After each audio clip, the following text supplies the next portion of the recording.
Oh. Hello there. I see you've found me in my study.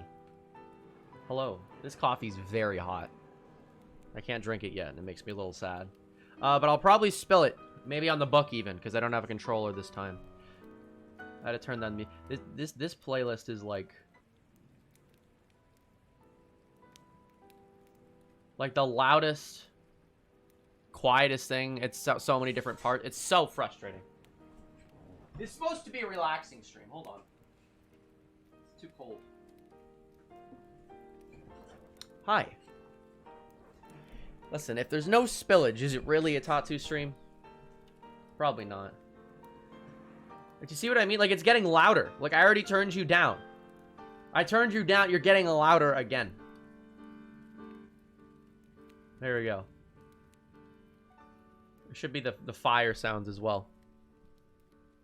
Pause for cooling coffee. Yeah. Can't start the stream yet. I'm busy cooling down my coffee.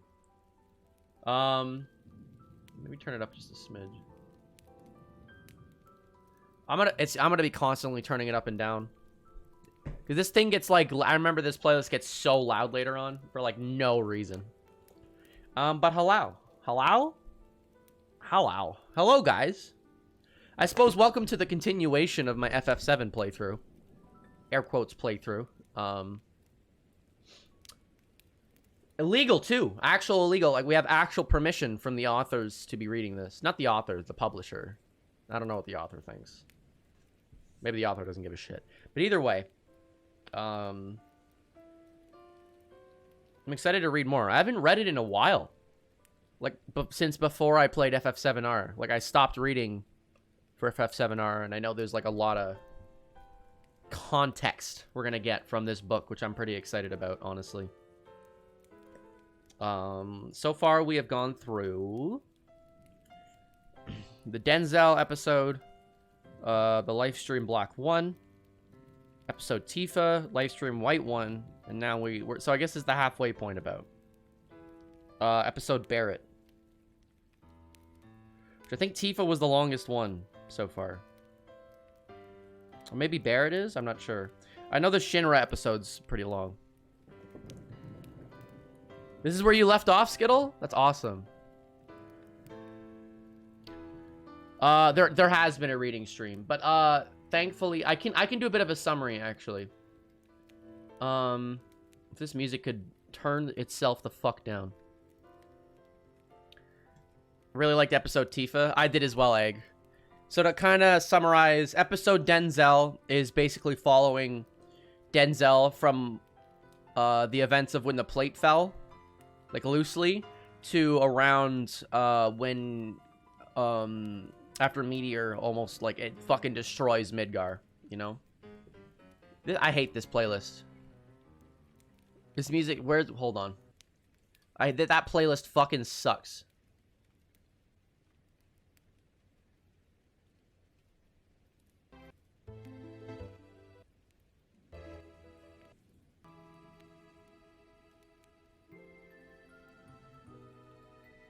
That'll work. Cameo from Johnny. Yeah, of course. Denzel, and it basically starts with Denzel, I believe it's before he meets Tifa and all them. It might be after, I think.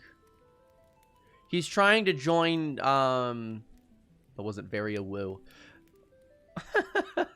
It's trying to join, the new government that's being formed. Led by Kate Sith. Reeve, right? And basically he's retelling, he's giving a recounting of what he's been through, etc. And it's really good. It made me actually like Denzel a lot.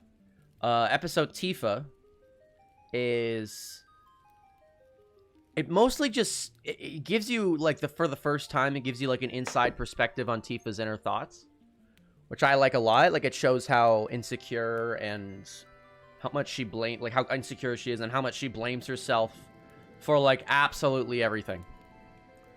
Like she has so much guilt, like an obscene amount of guilt. And we get a sneak peek at Sephiroth and Aerith's thoughts in the live stream because they're both able to retain sentience within the live stream, right? So it's kind of outlining what's going on there. It's actually really interesting. All of it correlates very well with the ending of Remake, I feel like, at least so far. And I'll have to see how much further that goes. I think Denzel was my favorite so far, just for the ending. With spoilers, so maybe just mute for the next 10 seconds or so. If you're worried about spoilers, just ask and I don't know, I'll put something in chat. But I really like the way Denzel ended, because it's like this mother figure he stayed with after his parents died ended up being Reeves' mother, like Reeves' actual mother, and it's a nice little twist and build, you know. You're out of it, Omni? Oh, I need you to spoiler over. Spoiler over. Well, that's what these streams are for. These are like, these streams are like, I don't know. They're kind of like mental health day streams. Is it just like, it's a good, you know? Just taking it easy. And I'm not stalling, but I'm waiting a second or two just because once you get into the story, if you join the stream in the middle of the story, you're like, I don't know what the fuck's going on. Hey Ribs, how you doing? Excited to do Barrett's. I haven't done my Barrett voice in a while. I'm to be fully honest, I was a bit concerned about the voice I do for Barrett, because I don't want it to seem like I'm doing a characterization or a voice that could be considered a racial stereotype or racist. But I was basing my interpretation of my voice that I do for him off of the actual voice actor for Barrett in Remake, the voice he does. And apparently he heard me do it, and he was like, cool. So I don't... Hey, Simon for Tifa. Welcome back. I know we've been... Not a lot of FF7 stuff lately, but I know you've been around in the Discord, Tifa. Simping, even. But I appreciate you. I appreciate you hanging out. Even if you pop in to say hello during stuff that isn't FF7. Because I am aware that's where a lot of my growth came from. So, but yeah, so which is to say, if at any point I do a voice that you would find offensive, or he heard you do it, yeah. Well, Clark showed him. Apparently, Clark and John Eric Bentley just like talk or something, and he showed John Eric Bentley a clip of me doing like the get down here, Merc, like, you know, the Barrett thing he does, and he like parroted me, like he redid it too, like he heard me, he saw clips of me doing the voice, which is, ooh, it's fucking, I don't know. I was numb that entire day, even hearing that, because man. I love I don't know, man. I love voice actors so much. I love voice acting. Anyways, before we get into it, again, if I do a voice that you think is offensive, please don't hesitate to either DM me privately, or you can even in chat, and we can talk about it. Because I don't want to make anyone uncomfortable. But if you're uncomfortable posting it publicly, then again, just DM me. Without any further ado, after this one we have Nanaki, which I'm excited for, and I love that they call it episode Nanaki. I've always found it weird that they call him Red 13. I think Red is fine. Red's kind of like a, oh my god, the booing command. It's been a while. It's good music, yeah. But yeah, the Nanaki command, not the Kanaki command, but I've always found it like calling him Red I like, because it's like a nickname. But like calling him, I don't know, because Hojo gave him that name. And I know he's like, I don't care. But like, why are you calling him by his experiment name? It's weird.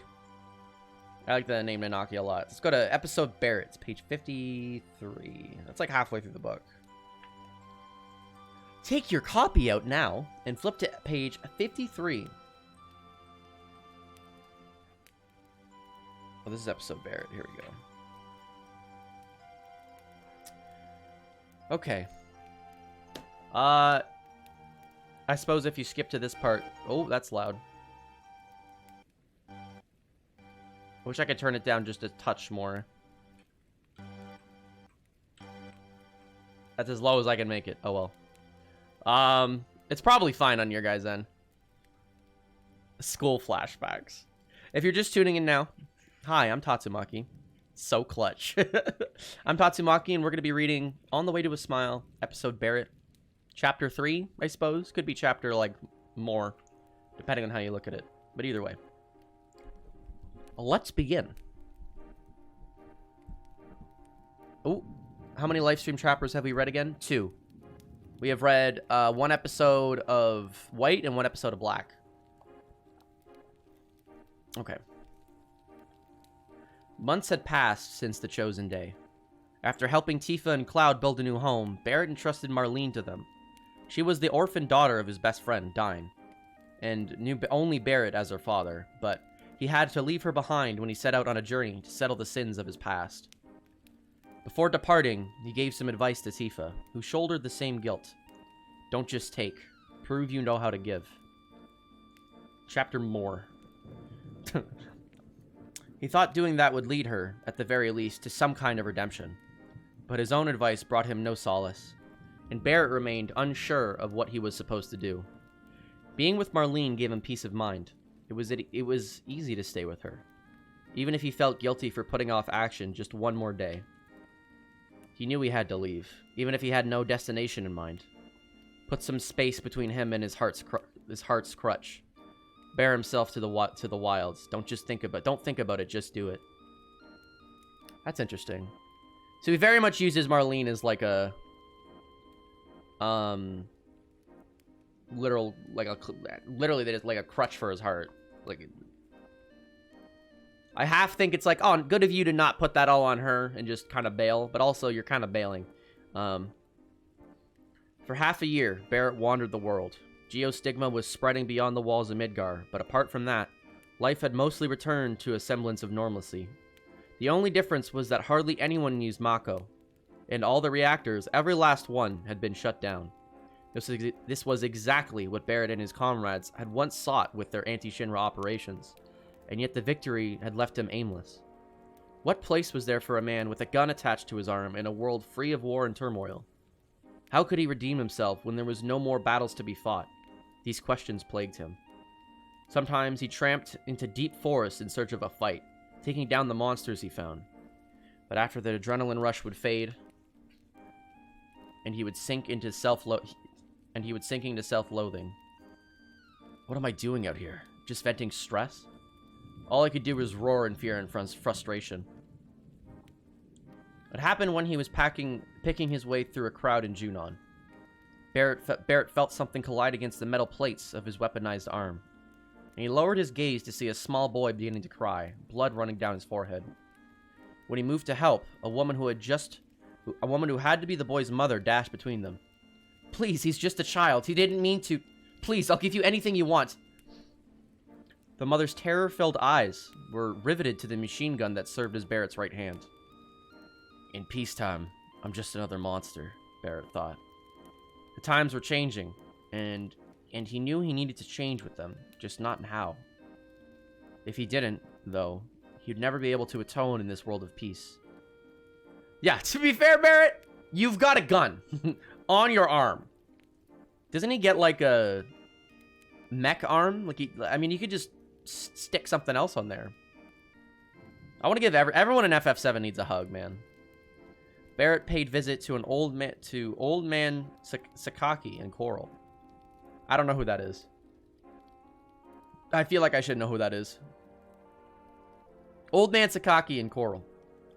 The weary old-timer with white hair, cut military short, was a skilled technician, single-handedly responsible for maintaining all the mining equipment in the village. Except Kate Sith. How dare you? No, I agree. Fuck that guy. That's some good art? Yeah, Sleep Easy made it. Hold on. Wait.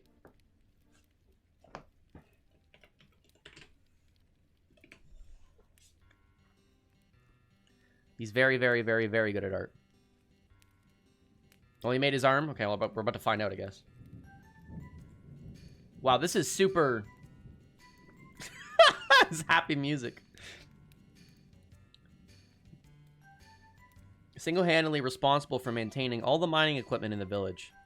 When the people of Coral abandoned the coal mines and set their hopes on the macro reactor, he left town without a word of farewell. But then later, when the Shinra company turned its back on Coral, he returned and settled in a house some distance outside the village, where he set about playing the role of a local eccentric.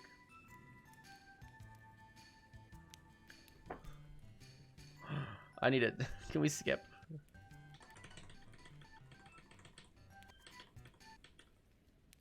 There we go. Much better. It was Old Man Sakaki who had first come to Barrett, pestering him with offers to build him a prosthetic hand. There's Gizmo. He's here to read as well. At first, Barrett was irritated by the suggestion, even more so when the old-timer explained his motivation. He'd never made a prosthetic before, and wanted a challenge. What kind of reason is that, Barrett thought. But then again, he was finding life with one hand difficult. Maybe the crazy old man could help? Yam! Hey, Yam. Woof, woof. From a pet. Bark, bark. Fine. So long as I don't have to pay for it. He had said at last. The first model was a simple hook. Barrett was not impressed. He wanted to be able to do things, like dig trenches or hammer nails. So the old man made him a shovel attachment and a hammer attachment. It still wasn't enough. Barrett told him so. And Old Man Sakaki had words of his own for him. You're just out for revenge on Shinra. You won't be satisfied no matter what you put on that arm. Here, take this and get out. Don't come back. Jesus, he just said, hey, fuck out of here. Get the fuck off. Like, Jesus. The old-timer shoved a new piece at him, a sort of adapter to fit on the stump. It would let Barrett attach any sort of tool he wanted, even a weapon. Now you can outfit yourself however you like. But you best think long and hard about what you choose. If that had been a warning, Barrett never heeded it. For the next several years, the only thing he attached to his arm mount were weapons. Anything that made him more powerful and more deadly. Despite how much time had passed since their last meeting, Barrett gave Old Man Sakaki the barest of greetings before asking for a new prosthetic. Something softer, he said. More like a hand. Something that'll let me fit in. Something that won't scare the wits out of regular folk. Old Man Sakaki had stared at him dubiously, with one eyebrow cocked. I'm not just about fighting. I don't want people afraid of me no more. Barrett elaborated. So who are you trying to be? I'm saying... Barrett started, only to realize he didn't have an answer. How am I supposed to fit into the world where people are learning how to smile again? Damn, the hell if I know! I'll need a week. Good with you? Yeah. So, in the meantime, could I... Barrett was about to ask if he could stick around while he waited, but the old-timer cut him off. If you got nothing else to do, you could help out my nephew with some work. Don't know if he can pay you, but... Money's one thing I don't need. All right, I'll talk to him. The next morning, Barrett climbed into a steam wagon driven by Old Man Sakaki's nephew. People had used coal-burning wagons like this for everything when he was a kid. It took 4 people working together to operate the vehicle, a driver at the wheel, an engineer spinning the valve controls, and 2 stokers to keep the fire burning and the tank steaming. Behind the hulking engine was a bed big enough for 10 sturdy grown men. Half the space was piled high with coal. Barrett stretched out in the space that was left. He lay on his back, gazing up at the sky. Man, this is slow going. Not that anyone was to blame for it. These big steam wagons had never been built for speed. The crew sweated just with the effort to keep it ticking over. Men and machine alike were running at full capacity. A middle-aged man, one of the stokers, climbed out for a break. Sorry to intrude on your stewing, but I need a breather. Stewing? I ain't stewing. Son, there's more steam coming off you than an engine. Barrett sat up, glaring murder at the man. Murder at him. You got a problem with me? See what I mean? They rode in silence a bit until the stoker struck up conversation again. You fixin' to be our bodyguard for good? I'm just here because Old Man Sakaki asked me. Don't know what I'm doing after this. Yeah, it doesn't seem like your kind of gig. What, being a bodyguard? You won't find nobody better than me. That a fact. With that, the stoker fell silent again. Barrett waited. Who does this guy think I am? Hey, don't stop now. You got something to say. Let's hear it. Well, if he's got so many damn opinions about me, one of them's bound to have something to do with it. You look like the sort of fella who goes looking for the monster den, rather than worrying about I'm fucking this guy up. Can you use a regular sentence, please? You look like the sort of fella who goes looking for the monster den, rather than worrying about the ones that come at you. Well, he might be right about that. Even if you don't know where the den is, Stoker added with a grin. You saying I'm a fool? Ugh, I can't do Barrett. My voice isn't... I need a gargle gravel to do Barrett's voice again properly. You saying I'm a fool? I'm saying living like that can't be easy. Maybe you ought to be proud, huh?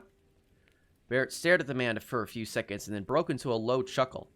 Puzzled, the Stoker looked back. Tifa's dead, just beat with a bat. Poor Tifa. Can I ask you about something? Barrett said. Depends on what that something is. Look, I've done some bad stuff, and I want to make up for it. That's why I'm out here on the road. But I can't figure out how, and I'm probably just the kind of guy you say I am. So what do you think a guy like that's got to do to atone? Well, that depends on what you've done. That coffee. I got coffee here. A lot of people died because of me. More than I can count. Bear recounted the time he blew up Macro Reactor 1 with his comrades in Avalanche. The damage far more terrible than they had planned. The panic that gripped the city, the friends he had lost, and the civilians he'd never even known. After Barrett had fallen silent, the Stoker said, "You gotta stand tall and live, that's all. Just keep on trying whatever you think it takes to make amends." So, keep doing what I'm doing, only better. So what if you don't know where the monster's den is at? Go root him out. And if you keep at it, one day there'll be no more. Aw, hell, there's one of them now. What the fuck? What a coincidence! There's a monster! The Stoker pointed towards the rear at a small but sinister monster that was gaining on the wagon. Without bothering to aim, Barrett casually raised his right arm and fired. The sound of the automatic gunfire rent the air. The bullets tore through the hapless creature. "Damn, you sure chose the wrong wagon to chase," said the Stoker. Bear was about to downplay his accomplishment, but when he turned back to the Stoker, he saw the man's gaze was fixated on his right arm. It was the same look the woman in Junon had given him. "You know, man, the monster's den might be somewhere inside of me," he said half in jest, but the Stoker didn't laugh. Bro, Barrett really said the real monsters... Maybe the monsters under our bed were in our head the whole time. Let's preach, Barrett. The wagon took them to a smaller village that had survived by growing potatoes in the surrounding fields. Half the coal in the bed was gone by now, and they filled the cleared space with gunny sacks of potatoes. As they helped move them, Barrett wondered how much these potatoes would go for in the city. Not the price the villagers set, that's for sure. The wagon crew had to be paid for starters, and who knew how many other got a cut along the way. The price of food in Midgar was becoming a problem too. Too high, even in these messed up times. But looking around him at all the folk working hard to get the food to market, he realized there was nothing to be done. With the Mako gone, most of the farming machinery sat silent and useless. I'm stuttering. Growing and transporting, that's not a word. Growing and transporting potatoes took a good deal more manpower now. Boy, oh boy, the price for potatoes is steep. "Hey!" Barrett exclaimed, struck by a thought.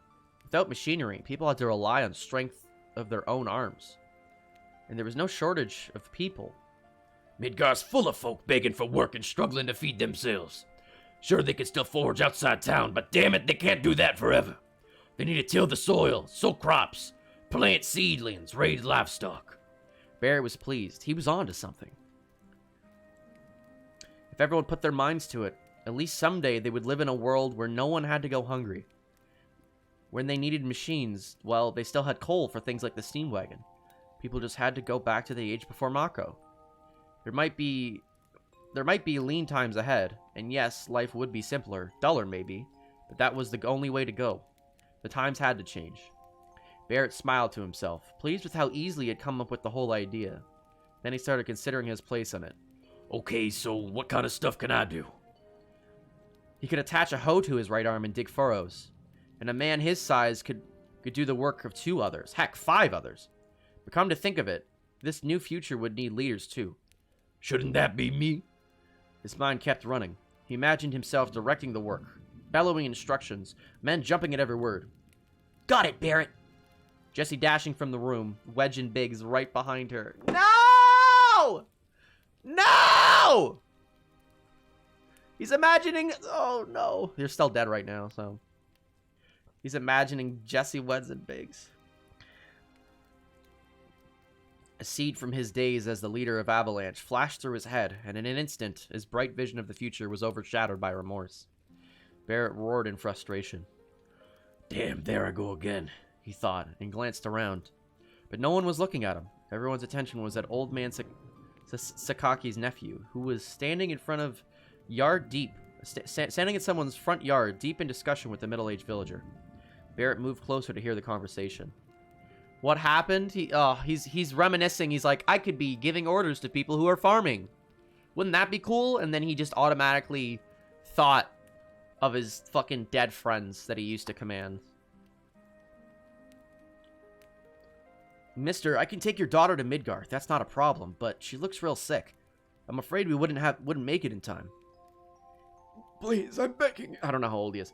Please, I'm begging you. The local man was carrying his daughter on his back. She was a lovely girl, but her head nodded weakly, and black fluid dripped from her arm onto the ground. A bad case of geostigma. This was the kind of situation Barrett hated most. Right now there's a crisis in front of me, and I can't do a damn thing about it. You know, there was no real cure for the girl in Midgar either. You should probably tell them. Wouldn't it be better to let her spread it? Wouldn't it be better to let her spend her last days at home, in comfort with her family? And yet, if he told them what he knew, the man would be condemned to watching his daughter die without even a ray of hope. Maybe best to keep my mouth shut, he thought. Ooh. Wouldn't going to Midgar just be a waste of time? Asked a voice. Barrett looked beside him and saw the familiar face of the stoker scowling. Probably, said Barrett. Then I better tell him, said the stoker, and started to walk toward the man and his daughter. Hold up. Barrett went after him, hoping to stop him before he could shatter the father's illusions. Half of this relaxing music. I need sad music. Oh.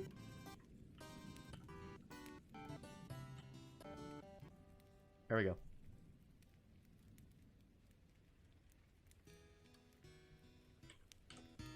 That'll do.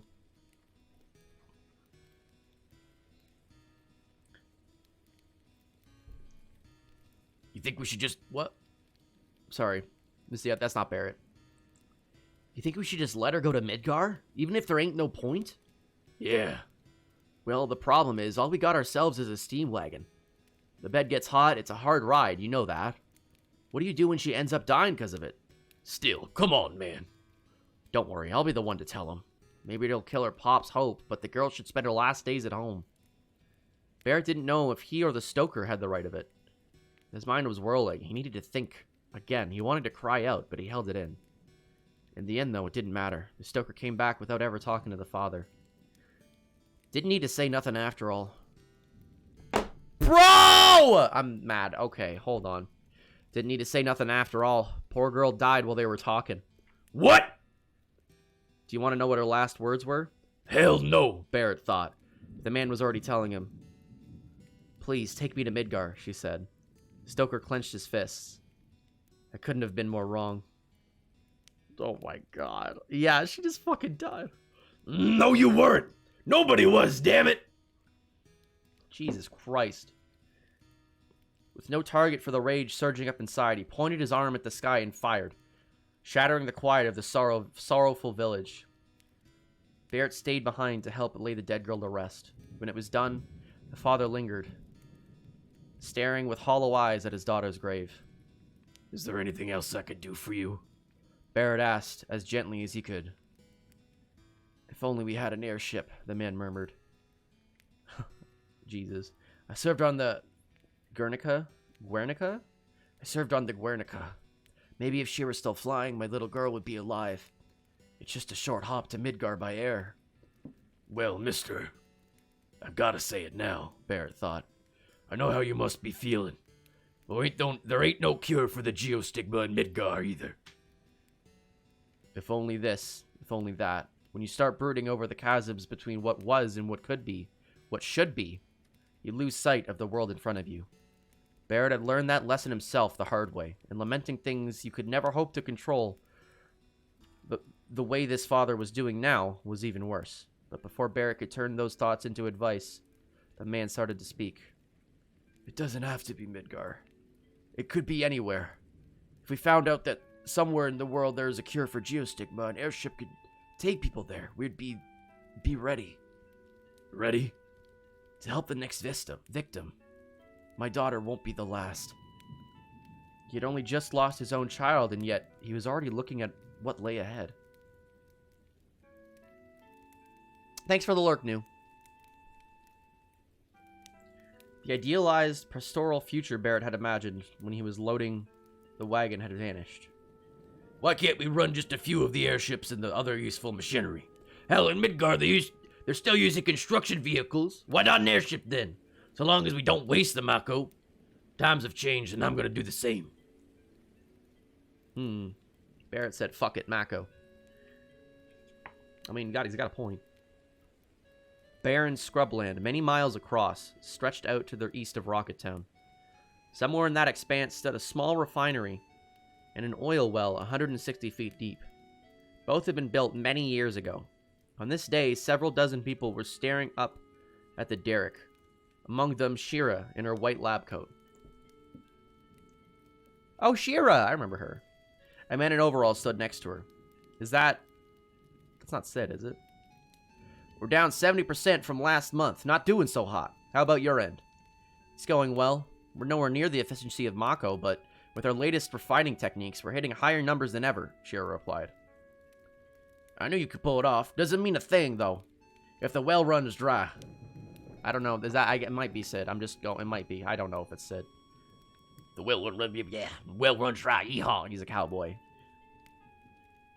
The man looked down at the ground. Shira looked down too, thinking of the drill that plunged deep under their feet, blindly seeking out more precious oil. Just give us a little more, she whispered, her hands pressed together in prayer. There was a black smear on the back of her left hand, but it was not oil. It was geostigma. Oh, fuck. Shira's gonna fucking die. Rocket Town had once served as a base for Shinra's space program. What a shitty name, by the way. Just Rocket. Good name. The company engineers eventually settled here, forming a bustling rocket science community, even though their expertise was no longer needed. The first thing Barrett saw when he strode into town was a roving cluster of laughing children. One of them the same age as Marlene. He broke into a smile. What you up to? He called out to them. The children all stared at him. What the fuck? How about you let an old guy join in?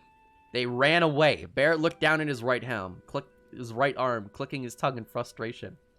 Okay, Barrett, I don't know how things are working in Gaia in Midgar, right? Even if you didn't have a gun on your arm, you are the size of a small freight train. You're asking to hang out with little children. I would run away. You're being a little weird about it. Guess I gotta wait till I get my new hand. You're pretty scary even without the gun, someone remarked from behind him. Hey, Barrett couldn't think of where he'd met this guy. I was one of the crew on the Highwind, but it's okay. I wouldn't expect you to remember me. That was the airship that had flown them all around the world on their quest to save the planet. Oh, I gotcha. Tough times they were. Thanks for helping out. We were happy to play a part. Barrett wasted no time asking the man to take him to Sid. As they set off, they heard a dull metallic pounding. Break's nearly over. We'd best hurry. What you working on? The Highwind. You can hang out with kids if he wants, but he's scary. He doesn't know him. We're Sid's people. Take a wild guess. An airship? Give the man a prize. Beyond the row of houses in a wide open field, Barrett could see an enormous ship under construction. just like the old Highwind. Damn, that's a hell of a sight. 12 or so local workers scrambled around on crude scaffolding, which looked to score a solid F on the safety inspector's report, if they still had them. They hammered industriously at metal sheets that formed the hull. The high... Ooh. Yeah, Barrett and Sid are going to be best friends. Yeah, I guess that's true, Tifa. He's a great fucking father anyways, so. The airship looked all but finished. Ooh. Hey, she's done. Nah, it just looks that way, see? The man pointed at the empty engine bay. Mako's not an option anymore, so the engine's taking a while. Suddenly, they heard an explosion, and Barrett's combat instincts set him into the dirt. Diving into the dirt. Ooh. Captain's over there, the former crewman laughed, pointing into the garage behind the airship. Ooh! Inside the garage, a single engine that looked like it would fit the airship sat upon a massive workbench. Several people, all of them wearing goggles, were peering at it from a safe distance. There was another explosion, but this time, Barrett just flinched. One of the men threw down his goggles and stalked toward the engine. Son of a... Sid started poking angrily at the faulty equipment with a wrench. Goddamn piece of shit! I'm gonna flatten you into last week's scrap. I don't remember how I did Sid's voice. I'm gonna flatten you into last... I genuinely... Sid was like the worst voice I did for OG FF7. Barrett grinned. It had been a long time since he'd heard cussing in that distinctive drawl. This guy never changes. Still spouting a stream of... He's still swearing. Still streaming. Swearing. Blah. Yeah, Sid at KH2 is hard to do. Barrett grinned. It had been a long time since he heard cuss... Fucking goddammit. Sid came over to Barrett. You keep talking like that and God's gonna take an issue, Barrett said. God! You haul his ass down here, snapped Sid, not missing a beat. See if he can get this blasted engine going. The two filled each other in on recent events.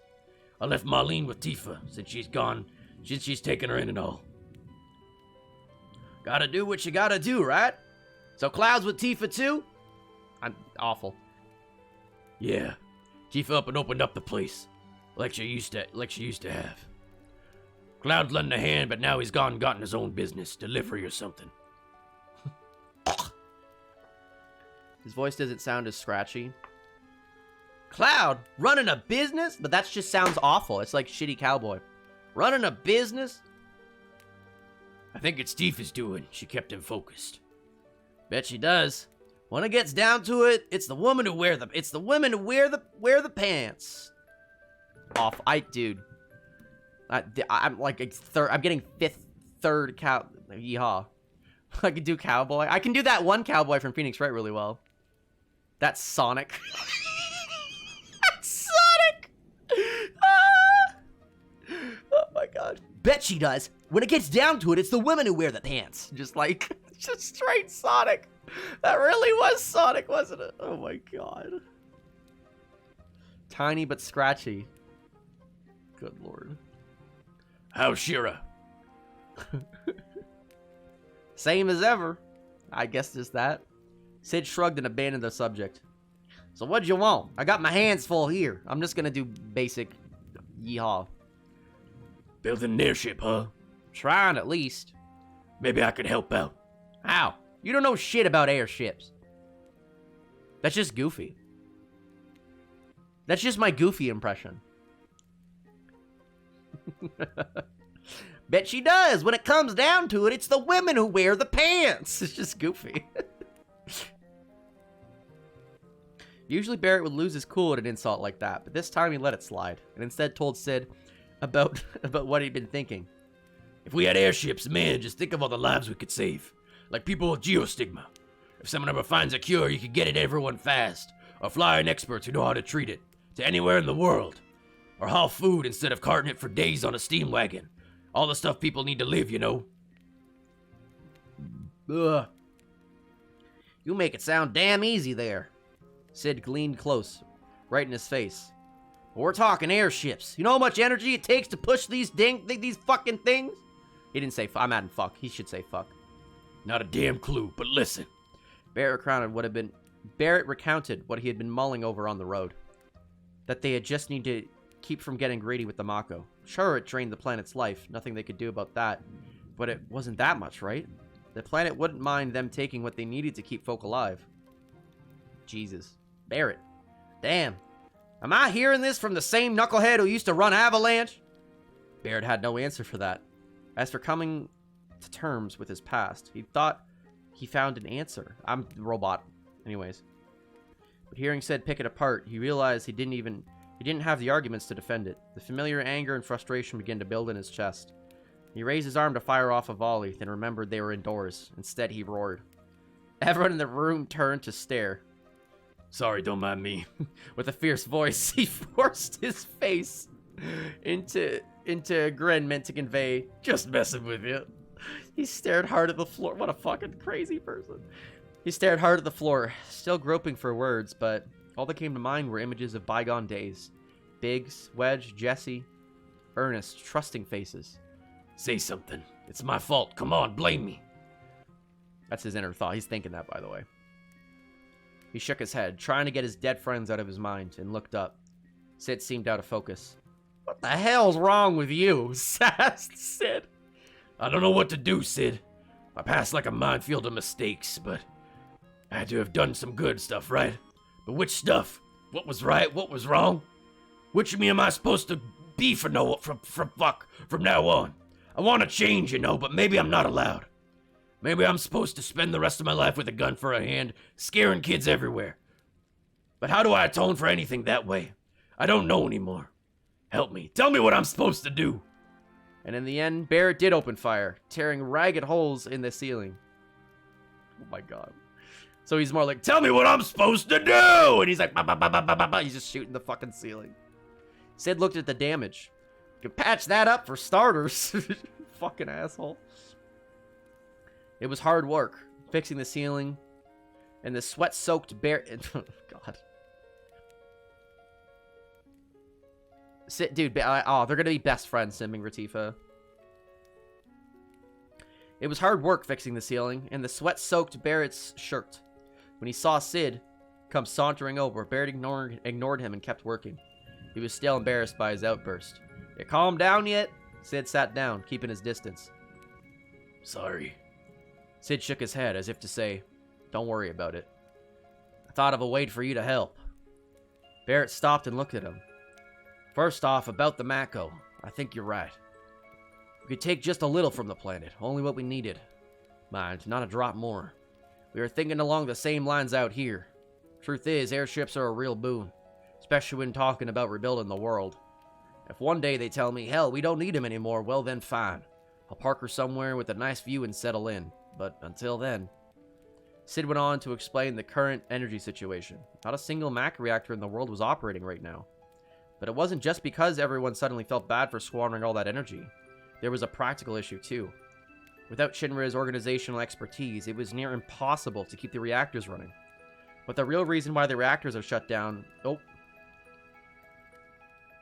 But the real reason why the reactors are shut down is everybody now knows about now knows that macro energy sucked out the live stream and consumed it, said Sid. And on that day, they all experienced firsthand how terrible the live stream could be. They're scared of pissing off the planet. Wet shirt Barrett, you say? Yeah, sweatshirt Barrett. It's sweat. Barrett remembered Meteor drawing near in Midgar's sky, so close to obliterating the planet, and the life stream surging with overwhelming power to save them all. That unstoppable power.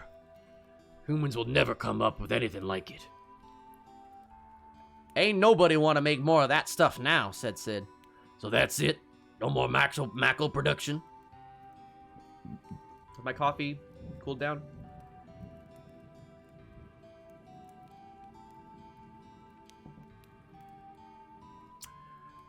I needed coffee, man. Oh, that hits so good. So that's it?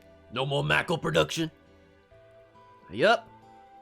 Once the leftover reserves are used up, that'll be it. But come on, man. What's wrong with spinning them up just one more time? How bad could it be?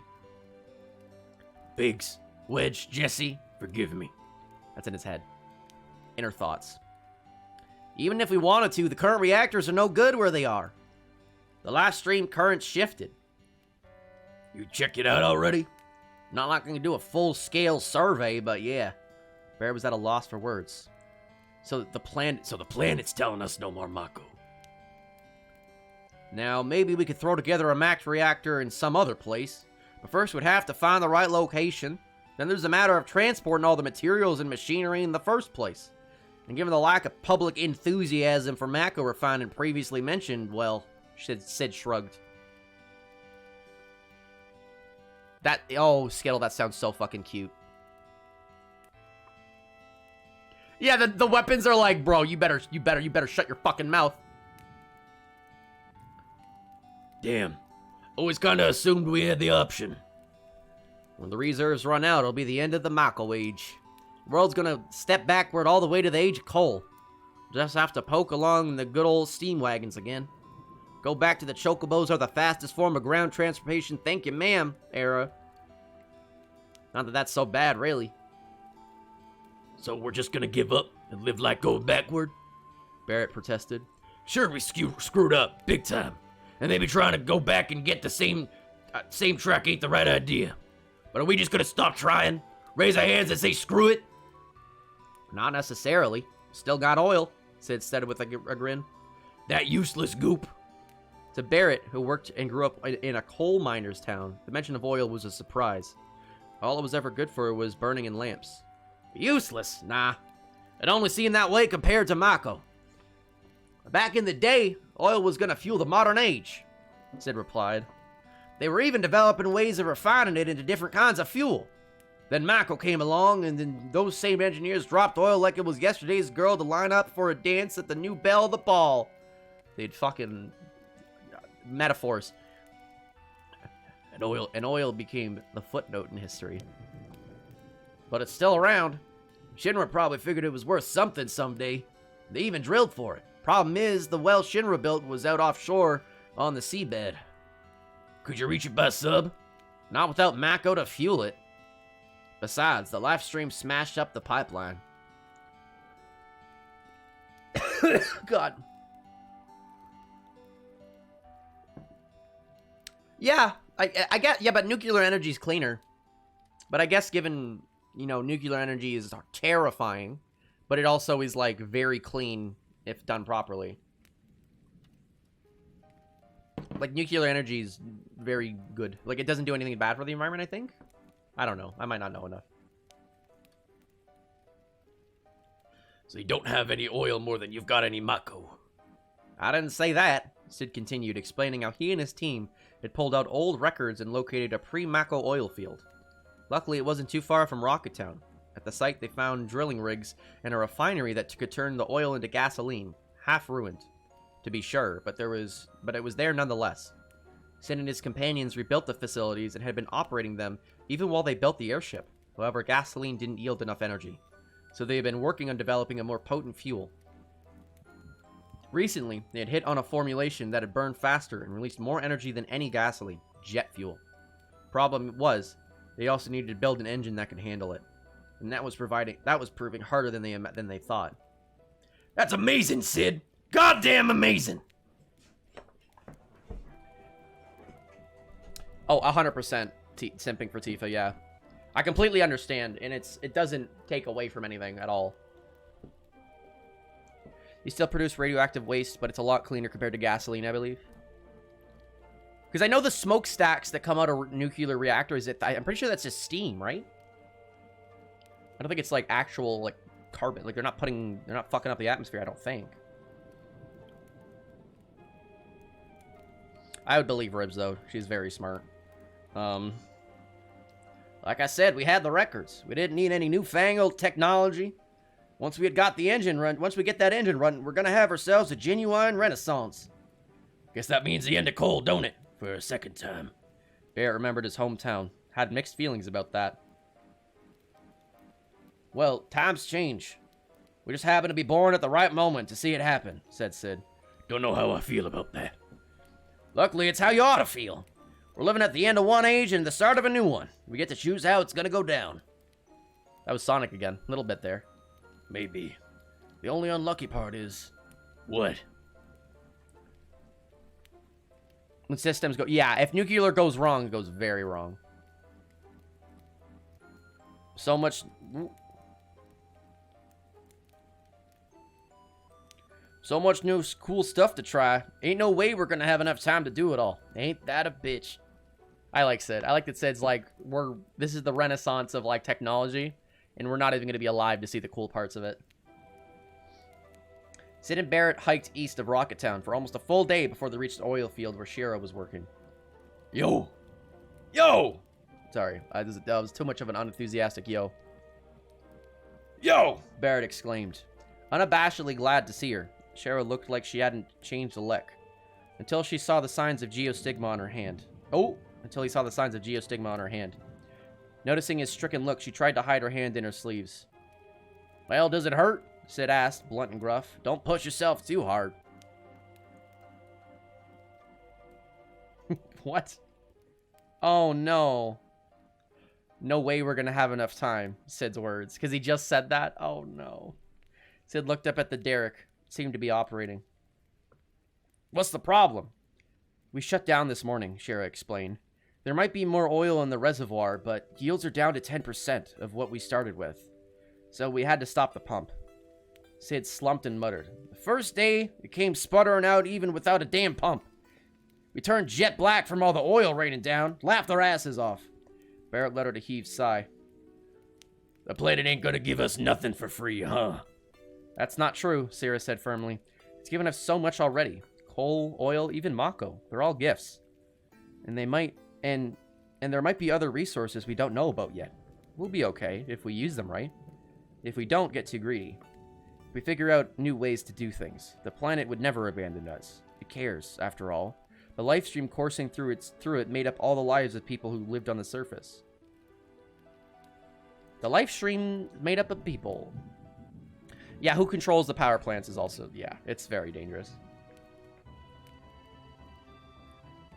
She'll always be concerned about Sid. Whether she lives or returns to the planet, thought Barrett. She cares about other people. Same goes for Sid and me. Shira, Sid managed to say, then trailed off. A few moments passed and he spoke again. Shira, what about the fuel? It's good. There should be enough for one trip around the planet, depending on engine efficiency. More than enough for a test flight, I'd say. How's the ship coming along? It's just about ready, except for the damn engine. I can't get it to work. Can't even see how to make it work. So look, Shira. What is it? But Sid fell silent again. Barrett found himself speaking for him. Sid wants you to help with the engine. Kick his ass into gear and keep him nose to the grindstone. You got fuel, but that don't mean the work's all done, yeah? Barrett's voice.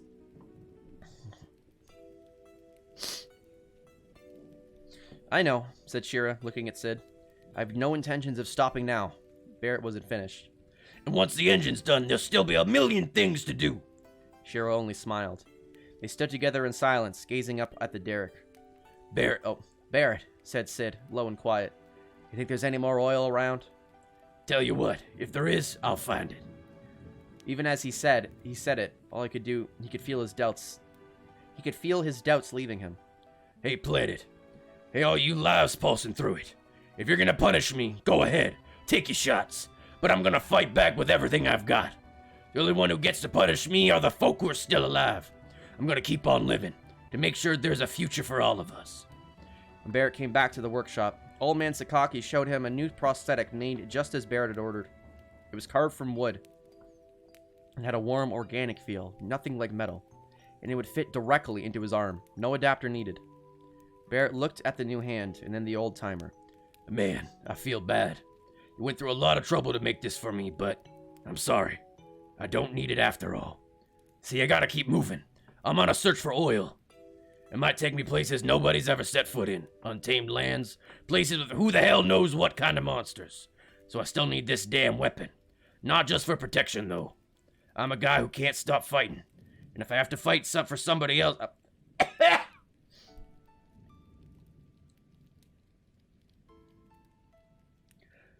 And if I have to fight so somebody else doesn't have to, well, maybe I'm on the right track after all. Let's just say it's my mission. No, my penance. Sip drink, thank you. Yeah, oops. He goes to hug Marlene, just gets splinters. Barrett, no! It's just, oh, fuck.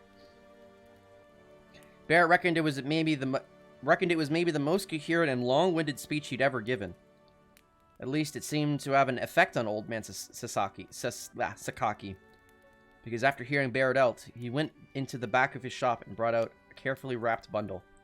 Barrett opened to find another prosthetic, touched with rust, but elaborately crafted.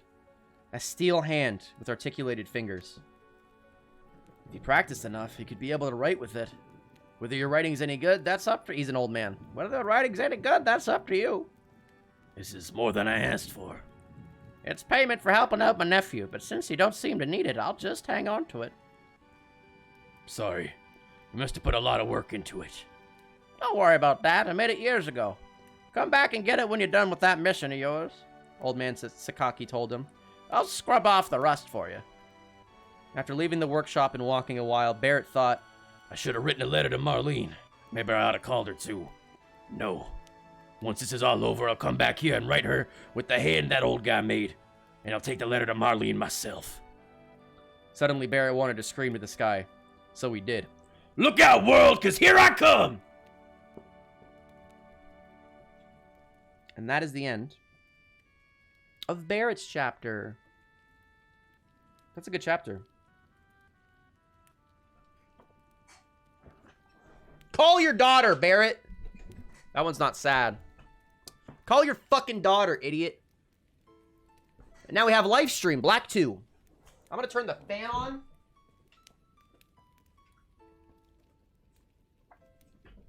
We need evil music.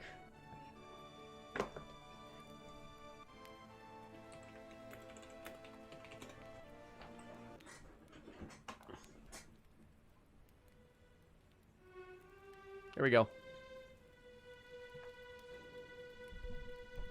The multi-link is still on? What? God damn it, Batsumaki. You fucker. I turned it off. Why did... Ugh. I must have not... I probably forgot to do it on one of them. Livestream. Black 2. When the livestream erupted from the Earth, he let the planet have all those memories that no longer held any meaning. Memories of his boyhood, of his few and far between friends, of battles he fought before knowing his true self, of his life in those bygone days. He let them join the rushing torrent and dash themselves against Meteor. At the same time, the core of his spirit and the feelings that bound it swept across the land, through hamlet and city alike. Born by the myriad spiraling tendrils of the great current. As the eruption caught people fleeing in panic or frozen in awe, he decided to leave his own mark. Cloud would notice, he was sure, and then he would never disappear. So long as Cloud remembers me, I will always exist, within the life stream or on the surface.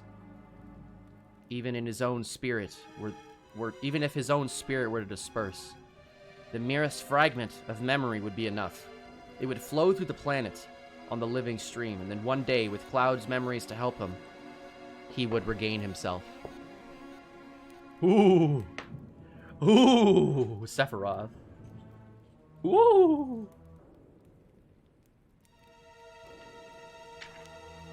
Scary!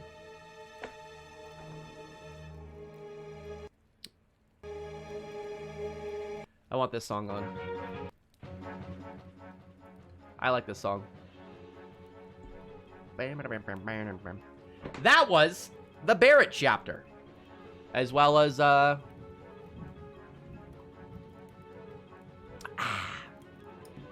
Chapter Barrett, Episode Barrett, and Livestream Black 2. You're not allowed to forget me, Cloud. You son of a bitch. A Dragon Ball Lo-Fi?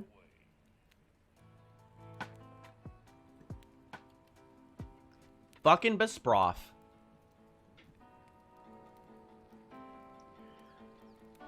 That was a pretty good... That was a good chapter. I like that one. It wasn't too long. What did you guys think? What did you guys think about Barrett? Because I know I can't really talk to chat a whole lot during reading. I'm not gonna lie. I think reading this after remake actually makes a lot of fucking like it feels like it fits so much better. You know?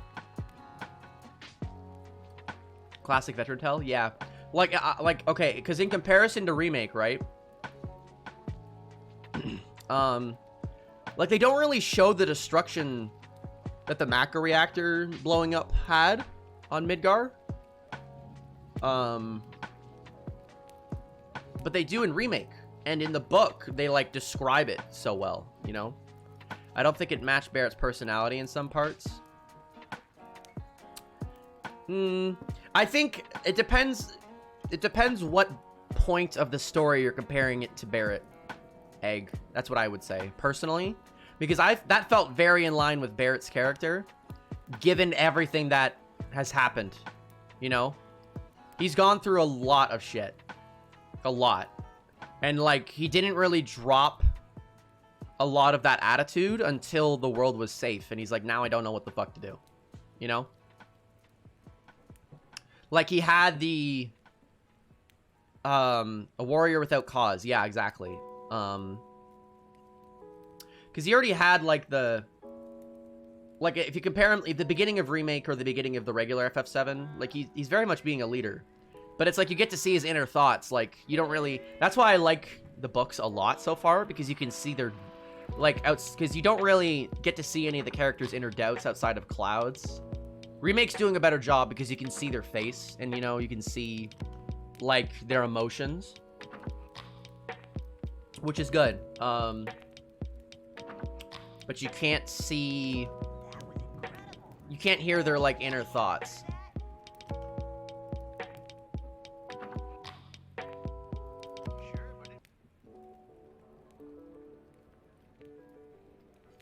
But yeah, I'll probably do another chapter next week. I personally really like pacing it 1 week at a time. I know Ribs has been like, read more.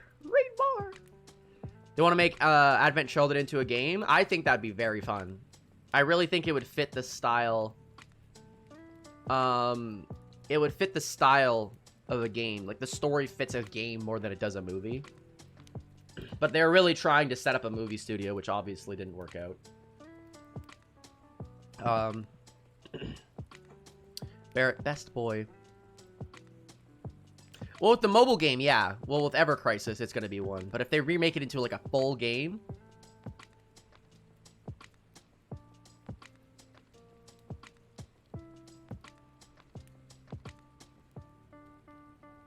He's cleverer than... Yeah. I mean, Barrett's not like... I don't think he's shown as stupid in that chapter. He's more just shown as confused and lost. Like, he can do a lot of shit. Like, he's a very capable person. It's just he doesn't know how to handle his he's not emotionally smart.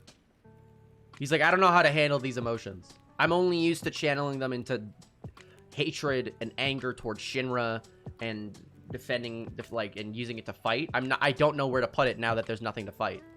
That's why he'd scream and literally go fight people.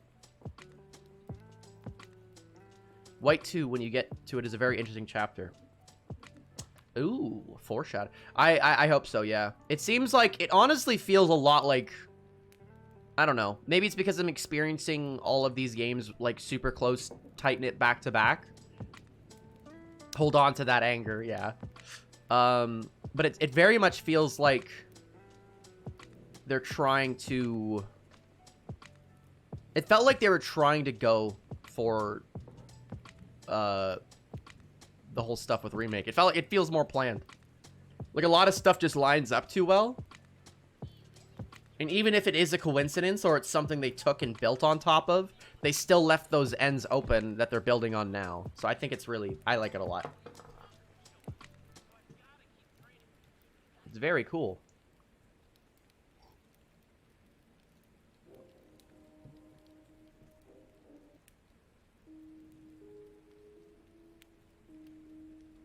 I could talk about Barrett's characterization for days. I love him. No, he's a fucking fantastic character. He's so fucking good.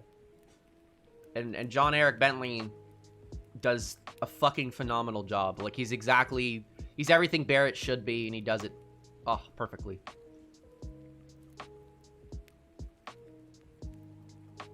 So goddamn good.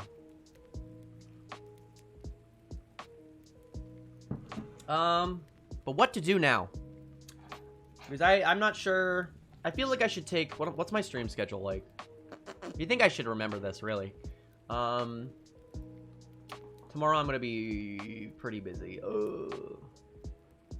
Shout out John. Shout him out. Hello, Sir Bentley. Yeah, I'm probably just gonna end it here then. I suppose. I do want to stream something. Like, I don't know. My brain's just like, I want to practice KH2 speedrunning. Because that's all I can think about recently. But it's like 5 hours.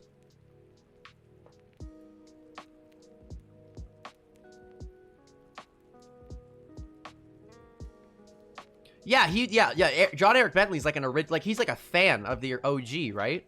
I can't imagine. Like, just the thought of, like, because I obviously like doing dumb voices and shit. And it's like, I love it so much. And just the thought of someone being like, hey, you get to voice that character you've already voiced in your head. It's like that, I'd throw up. I'd only audition for the part of Kate Sith. I think I'd knock it out of the park. Maybe not Reeve. Kate Sith, 10, I'm hire me. He's not going to be Scottish, though. I'm sorry. He's not like... Oh, hi there, laddie. 'Tis I, Kate fucking Sith. No. Not that guy. Raid should be... I was going to raid Tyler. Tyler's playing Kingdom Hearts. I kind of want to watch this playthrough. If they ask you doing yeehaw, yeah. Hey, we need your... We heard you did a really shitty Sid impression. Can we use you for remake? I'd be too embarrassed. I mean, I guess. Dude, no, I don't think I'd do it. Because I'd be like, no, someone else would do better. You know?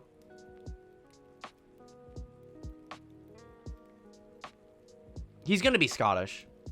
He was Scottish in, I guess, Advent and stuff. Even though he doesn't say anything. He doesn't even do anything. He doesn't cast a single spell. He's just on the back of Nanaki. They're like, remember this guy? Like, they totally glaze over him. But yeah. Let's raid Tyler. I kind of just want to watch some... I want to watch a stream, you know? I might be in the Discord later on. I hope you guys enjoyed the reading stream. I'll do another one same time next week. Yeah, catch you around. I appreciate you guys. Tyler's playing some KH2. I'm going to hang out in his chat for a while. I might play some games later. Also, for anyone who is... because Community Night... this is a good platform for this, actually. Because Community Night is happening on Saturday. I think I'm going to move it, actually. Because on Saturday, for KupoCon, I think it's for KupoCon. Fuck, I'm so sorry. It's for the 1-year anniversary of Final Fantasy VII Remake. Me and a bunch of other guys, Sleep Easy included. Sleep Easy, Clark, Final Fantasy V, a whole bunch of people. We're going to be talking about what we've liked about Final Fantasy Remake, our thoughts on it.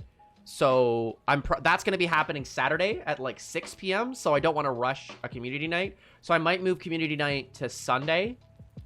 So it'll be a busy week, but I'll probably take more days off next week. Either way, I love you guys so much. I'm so excited for Saturday as well. And I'll see you guys around. Bye-bye.